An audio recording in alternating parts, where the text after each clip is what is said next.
Welcome to today's episode of the DoughDr. I'm so happy to be back because even though it was great to be filming and I had a lovely crew, shout out to Danielle and Jonathan and Rob, it's always great to be home. It's awesome, even more awesome, to see you guys dropping into class. So exciting. All right. As I said, welcome to the DoughDr Live. I'm your host and baking expert, Chef Colette, and today we're going to tackle some questions. If you have questions, please pop them into the comments below. But we did have questions come in over the 2 weeks that we were dark. Not too many because it's summer. And yeah, we know how that goes. More about that at the end of class. But first, let's get to those questions. Alrighty, so let's see here. I need my glasses because I'm getting blind in my seasoned age. Anyway, okay. So we had a question from a young baker who asked, can you reuse parchment paper? She's particularly interested in sustainable baking, which we talk a lot about on the show. And yes, you can reuse parchment paper, especially if you haven't used an egg wash. There's been, it's been basically dry. You've just maybe put your cookies on it, or your rolls or whatever it is. You haven't dripped any egg wash on it. We'd be a little worried about a wash because that could get a little bit funky. Years ago, I did work in restaurants that were ahead of their time, and actually we would reuse parchment paper. We had a sheet pan where we had our used sheets, and then of course we had the sheet pan with the new sheets. Now that was more about saving money than saving the planet, but it can be done.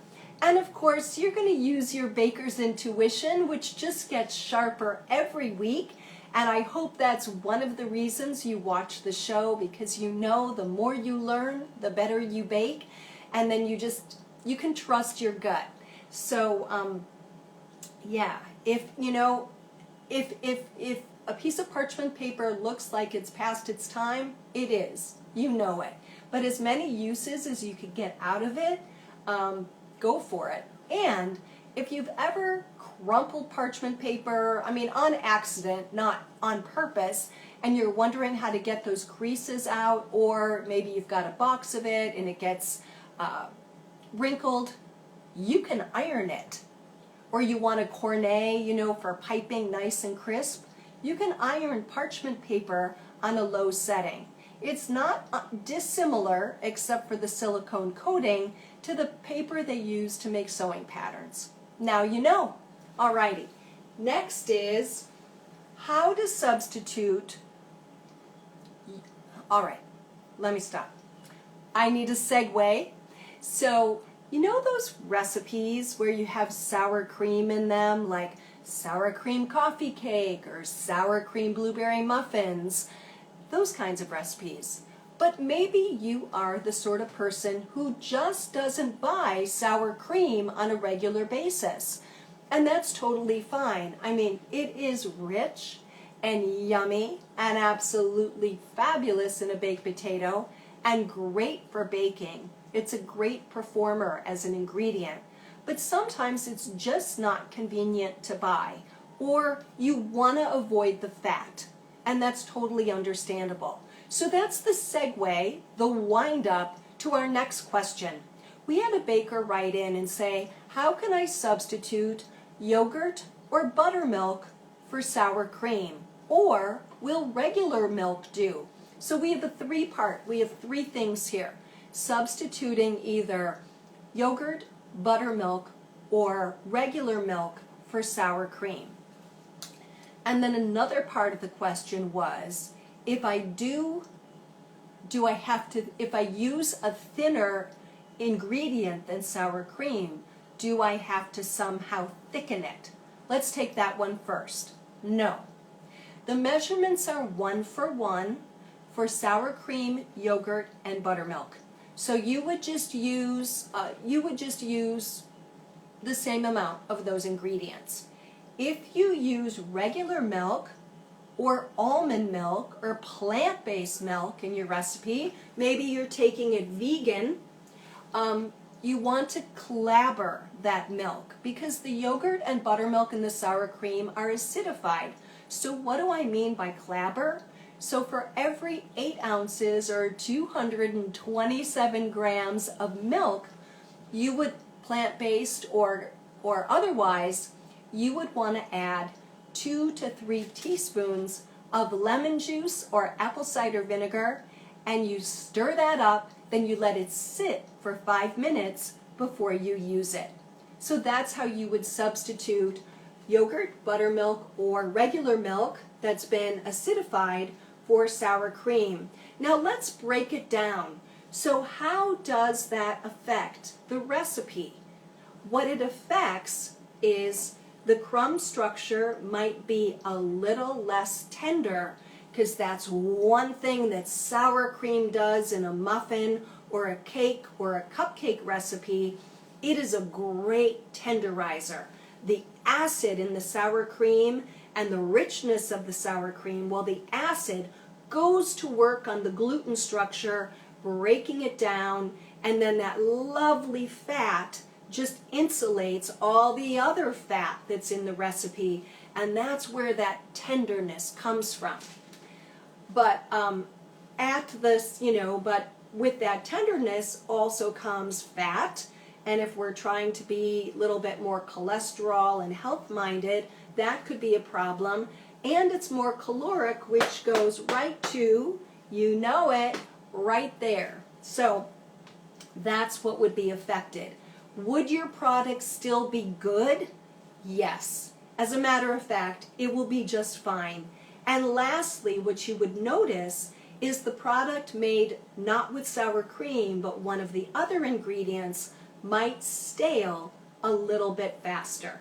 So for example, that's the reason why back in the day when people mailed a lot of baked goods, I think they still do that now, but not as much as they did.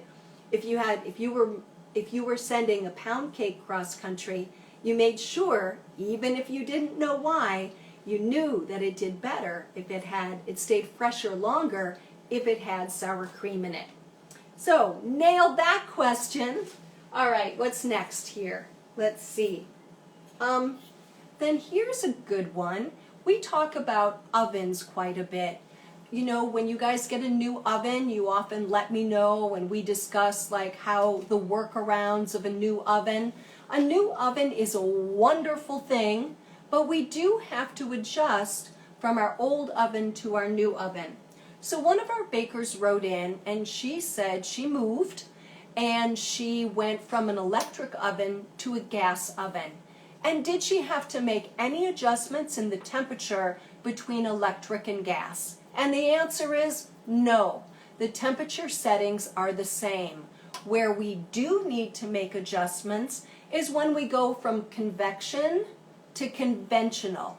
So if you have a convection oven, you know it because there's a fan in the back wall. And if you have that feature and you use that setting, you want to reduce usually your temperature by 25 degrees. A conventional oven is a no fan oven. It's just like a box with an element, and so from gas to electric, there's no change at all. All right? They both bake pretty well. I know that they have their fans and their critics, but one thing to remember is keep your oven clean. Because if you get gunk on the bottom or on the side walls, that is definitely inhibiting the oven from heating up properly. And also watch that self-cleaning feature.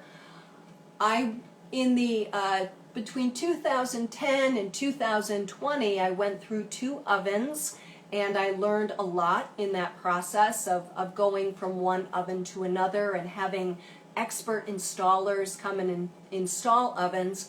Watch that self-cleaning feature. If you have it, the temperature goes really high, and it can, long-term use can throw off your thermostat. So maybe a little SOS is the best way to go.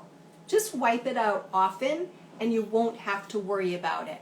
So I'm going to just check the comments and make sure here.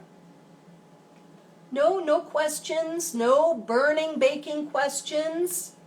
No, just enjoying the show, which is awesome.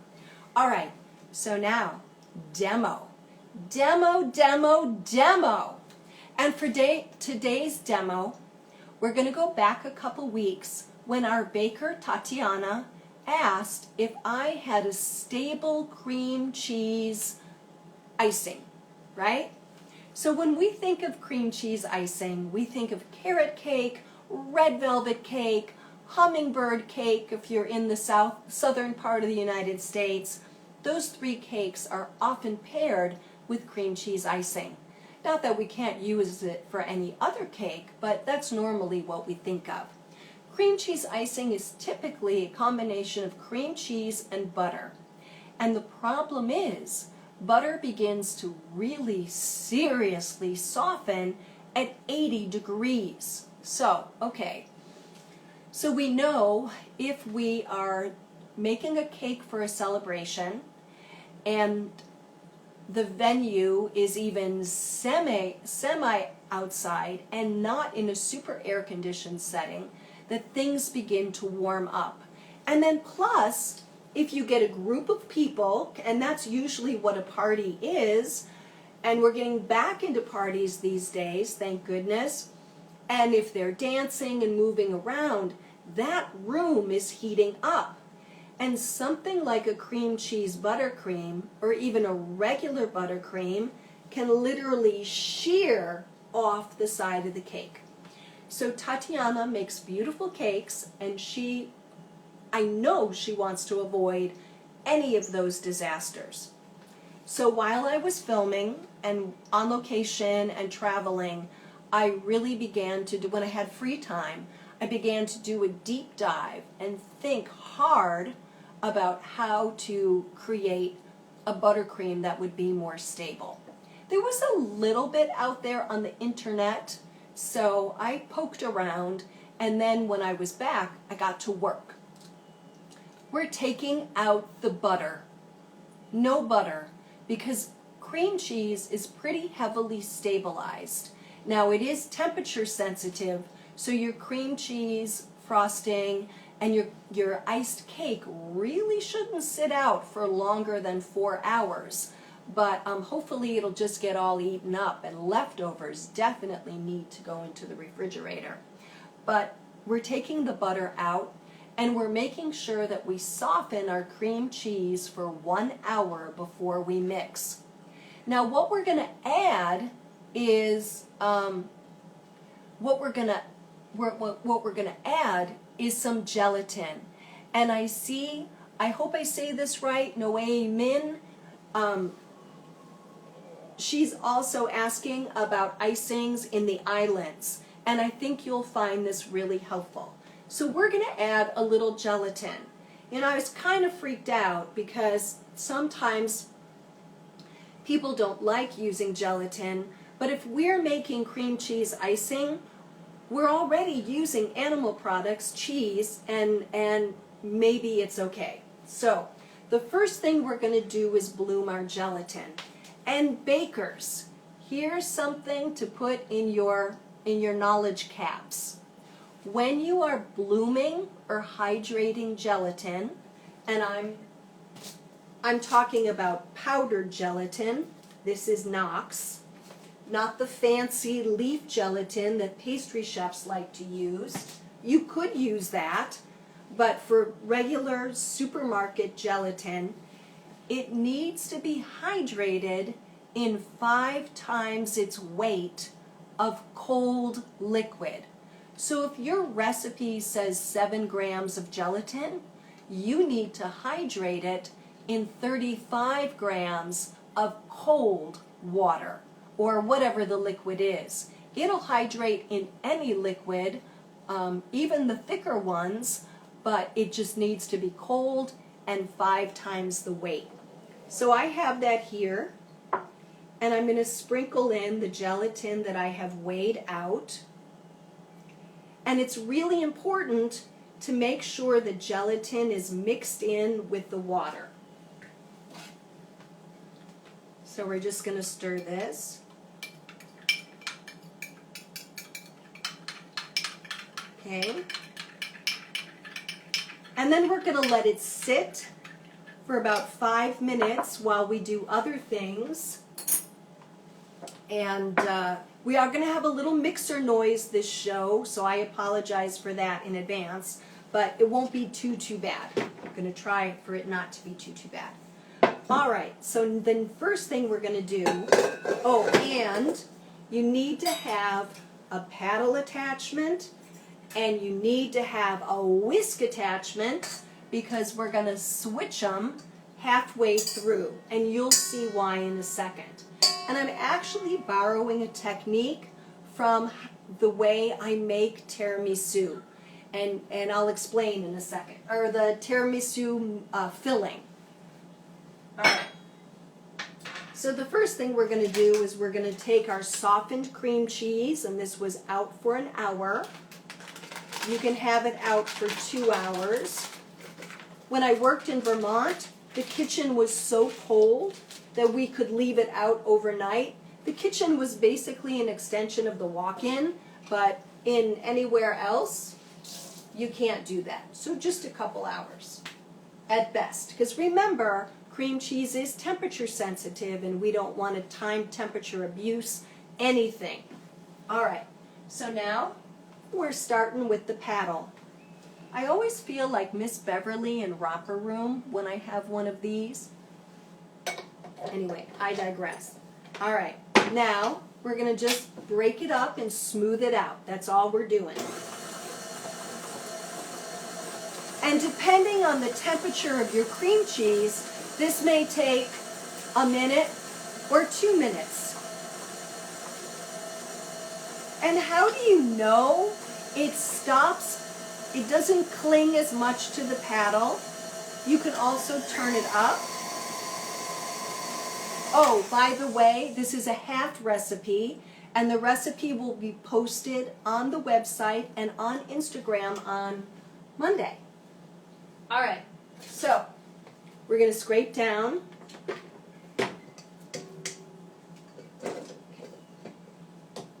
And then the next thing we're going to do, our gelatin is solid. See, it looks kind of like applesauce. You can turn it over like this and it doesn't come out. So that means while we're fussing with the cream cheese, we're going to take this and we're going to put it in the microwave and we're going to nuke it for 10 seconds. Hold on. Because we have to dissolve it and then we need to liquefy it. But it goes fast.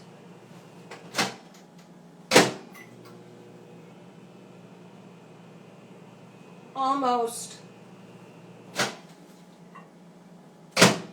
I can't turn it upside now, but it is liquefied. It's hot. That was 12 seconds. Usually what I do, I'll have another container and I'll just dump it into another container. Kind of like if you're burning something on the stove, if you grab another pot and throw it into the pot, you know, move it out of the burning pot into the new pot, sometimes we can save stuff. That's a hack line cook trick, and it works pretty well. So kind of the same premise for this hot gelatin base. All right, deep yoga breath. Let's recap. 1, bloom the gelatin and ice cold water for a couple minutes until you can turn it upside down and it stays. In other words, it's gelled. And then start to soften your cream cheese that's been sitting out for an hour at least in the mixer. Then bloom your heat your gelatin for 10 to 12 seconds in the microwave. Move it to another container so it cools down a little bit, and just set it aside. All right, next we have powdered sugar. Now, this buttercream is not on the cloyingly sweet, awful side, like American buttercream, that just hits you with that sugar and makes it hurt back here. But if you make this buttercream and it's not sweet enough for you, you can add more. I like it. I don't like my desserts too sweet. I was known for that back in the day. Now we're mixing in the sugar, which is sifted. Always sift your powdered sugar for icings, no matter what you're doing. And powdered sugar loves to stick on the side of the bowl. It doesn't have anything better to do, so scrape down. Oh, by the way, this is a half recipe.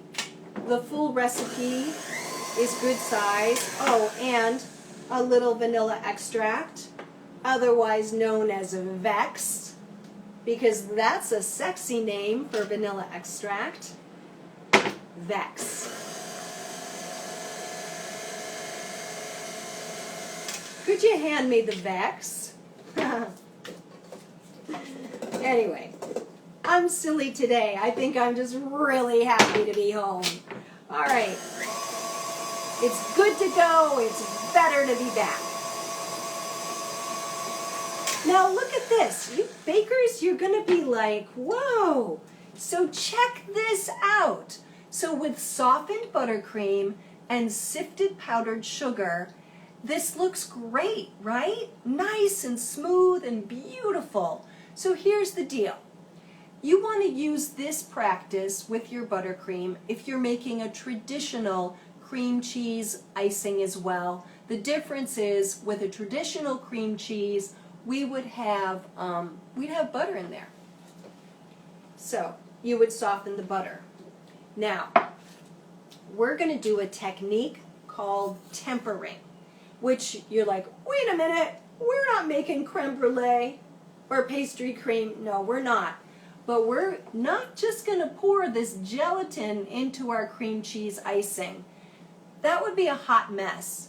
We're going to take some of the buttercream or the cream cheese and sugar mixture here, and we're going to add it to the gelatin before we dump it in.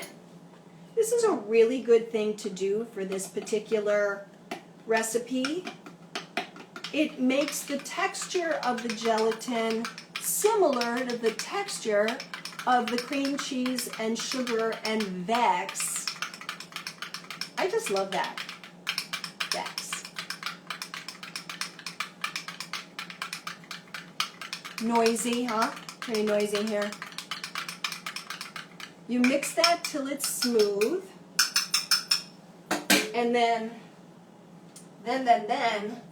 this is a good time to use all those cute little spatulas you've purchased at Home Goods or Ross or the 99-cent store, and get all that gelatin goodness out. All right, get the big spatula out, and now we're going to add this. Mix everything together. And I'm grabbing heavy cream. I'm going to scrape down. I'm going to scrape the paddle, and I'm going to change to the whisk attachment. So it's all about ingredient function, which I know can be kind of boring, but you'll see that this works really, really well. What I'm going to do next. Take the paddle off and scrape it. I like to use my offset spatula because that's what Martha Stewart does on her baking show, and it's very clean. Look at that. I got everything. Can you believe Martha's 80? She's like 81. My God. She looks awesome. Must be hanging out with Snoop Dogg, huh? All right. So there's our gelatin, cream cheese, sugar, and vanilla. Nice and light and fluffy. Now we're going to add the heavy cream, and we're going to change to the whisk attachment. Oh, I hear you. I hear those questions. Half cup? Well, I'm doing a half recipe.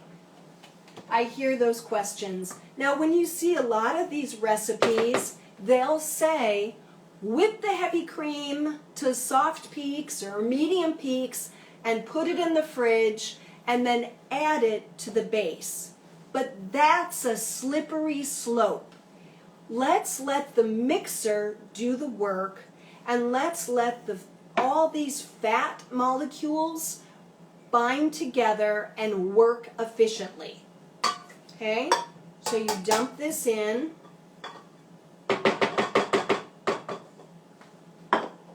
And this is the same thing with tiramisu. So many recipes have you whip that cream separate, and it just sets you up for a broken filling. Not good. Okay. Now this, we're going to start for just a couple seconds on low. So essentially, we're whipping the cream and smoothing out the frosting at the same time, or icing. Here's a fun fact. I know I have some cordon bleu people in the audience. When we all taught at cordon bleu, we were not allowed to say frosting. We had to say icing. So I just caught myself. And yes, it's like I'm looking, it is like the chantilly process. So I don't know. I see Chef Santos is in the audience. Chef, do you remember when we couldn't say frosting? Now we can say whatever we want. All right, I'm going to increase the speed to medium.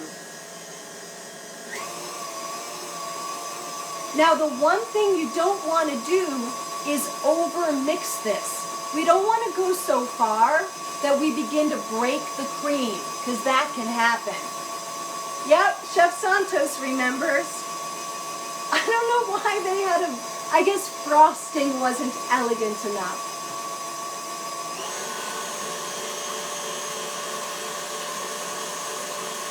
Now I'm up to medium high.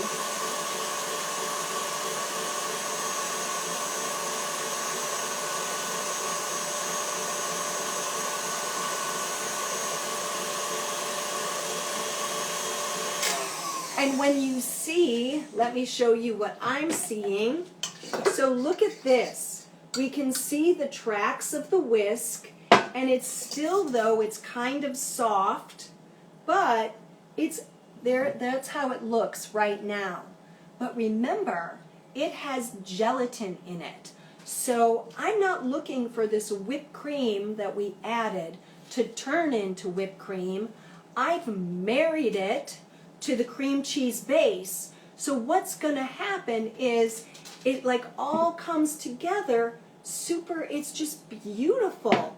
But it's definitely about 3 times thicker than when we started. All right? So maybe another 30 seconds just to gild the lily, which is something I love to do.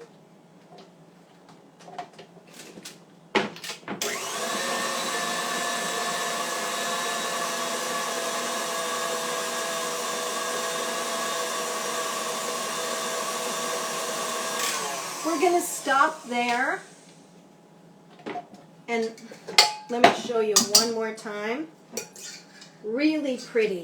So then what you would do is this is going to go into the fridge for a minimum of 20 minutes, okay? Minimum of 20 minutes, and cover it, move it into another container, or it could sit overnight in the fridge. It doesn't matter. So I'll do that after the show. I have Magic of TV, because that's my favorite thing. And I have cupcakes. And this recipe is going to go on the website as well. This is a hot and dirty, quick and easy red velvet cupcake that you can put in your toolbox. So when you need something quick for a bake sale or something for a colleague's birthday, you can just whip these out in 20 minutes. No mixer, 2 bowls, wet, dry, mix them together, and they're good. All right.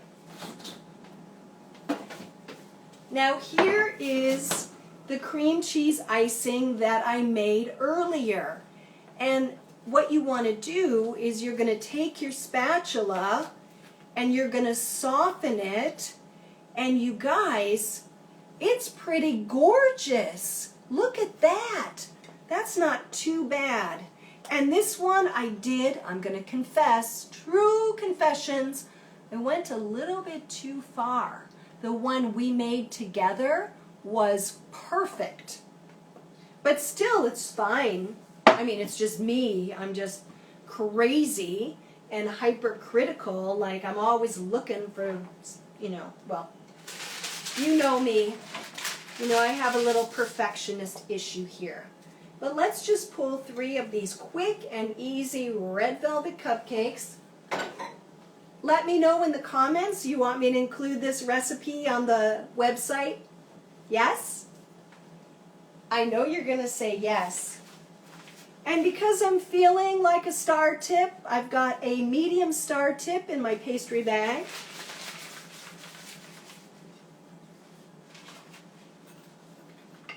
I wonder how a star tip feels. I kind of feel like one today.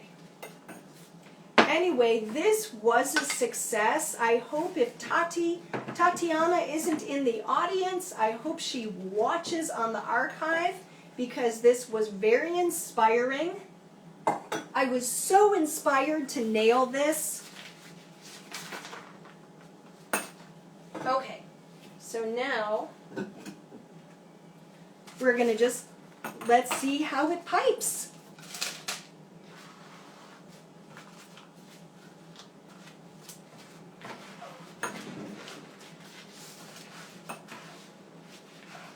Okay. All right. You can pipe however you like. If you're like an icing person, some people like icing more than the cake. You can do a whole thing. You could do a little bit.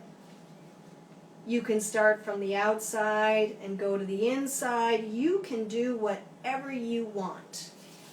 All right, and then I made some red sugar for decoration, and we're just going to decorate the top. Again, don't take it too far, just like I showed you in demo. That's as far as you want to take it. And that's it. That's our warm weather cream cheese icing. Once the weather dips down again and it gets cooler, you can go back to your regular delicious cream cheese icing that you know and love. But if you have an event where you know it's going to be hot, hot, hot, or you live in a hot climate, give this a try. And one last thing, I always recommend a micro scale for those of you who are baking a lot, and if you're measuring salt or yeast, chemical leaveners like baking soda or baking powder, and spices. This is a great little scale, and Amazon has these for under $10 now. The price just keeps dropping. So I wanted to give a shout out to the micro scale because it's a great addition to your baking equipment and really awesome for weighing ingredients that are under 20 grams.